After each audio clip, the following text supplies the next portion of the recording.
আসসালামু আলাইকুম দর্শক, স্বাগত জানাচ্ছি রয়্যাল বাংলা টিভির সংবাদে। শুরুতেই দেখবেন বিস্তারিত সংবাদ। সাহিত্যিক, সমাজসেবক ও সাংস্কৃতিক ব্যক্তিত্ব লায়ন মোহাম্মদ গনি মিয়া বাবুলের শুভ জন্মদিন ৬ মে বুধবার। উল্লেখ্য, লায়ন মোহাম্মদ গনি মিয়া বাবুল ৮০-র দশক থেকে জাতীয় সংবাদপত্র সহ বিভিন্ন গণমাধ্যমে কবিতা, ছড়া, প্রবন্ধ ও কলাম লিখে ইতিমধ্যে যথেষ্ট পরিচিতি লাভ করেছেন।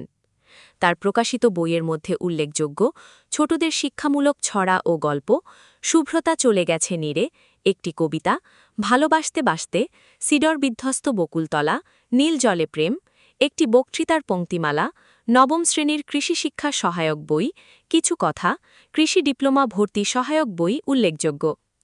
লায়ন মোহাম্মদ গনি মিয়া বাবুল ৭১ সালের ৬ মে গাজীপুর জেলার শ্রীপুরের টেপিরবাড়ি গ্রামে এক সম্ভ্রান্ত মুসলিম পরিবারে জন্মগ্রহণ করেন।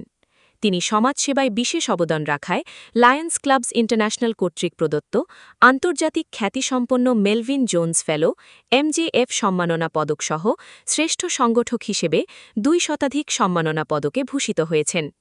শিক্ষা বিস্তারে তার রয়েছে বিশেষ অবদান। বিভিন্ন সামাজিক সাংস্কৃতিক সংগঠনের মাধ্যমে সমাজ উন্নয়নে কাজ করার পাশাপাশি অসহায় মানুষের সহায়তায় তিনি নিরলসভাবে কাজ করে আসছেন। লায়ন মোহাম্মদ গনি মিয়া বাবুলের জন্মদিন উপলক্ষে রয়্যাল বাংলা টিভির পক্ষ থেকে তাকে জানাই আন্তরিক শুভেচ্ছা ও অভিনন্দন।